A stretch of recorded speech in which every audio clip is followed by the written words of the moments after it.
Pour comprendre l'expression e exponentielle ip, commençons par nous demander ce qu'est vraiment la fonction e exponentielle t. Du point de vue de la dynamique, c'est la fonction unique qui est égale à sa propre dérivée et qui vaut aussi 1 lorsque l'on remplace t par 0. Par exemple, imaginons que e exponentielle t décrive une position au cours du temps. Cela signifie que l'on commence au nombre 1 et qu'à tout instant, la vitesse doit être égale à la valeur numérique de la position.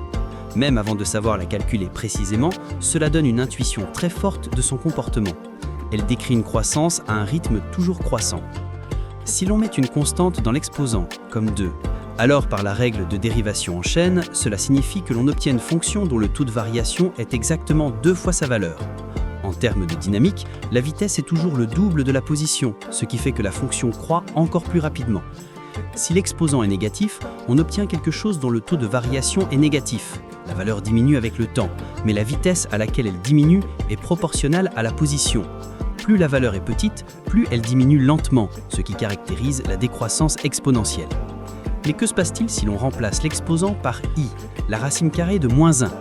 Interprété encore comme une position, cela indique que la vitesse est toujours i fois la position. Géométriquement, multiplié par i revient à effectuer une rotation de 90 degrés. Ainsi, si cela a un sens, on cherche un mouvement où le vecteur vitesse est toujours une rotation à 90 degrés du vecteur position. Il n'existe qu'un seul mouvement qui satisfait cela, une rotation circulaire parcourant une distance d'unité d'arc par seconde. Après pi secondes, on se retrouve à mi-chemin du cercle, ce qui implique que e exponentielle ip égale -1.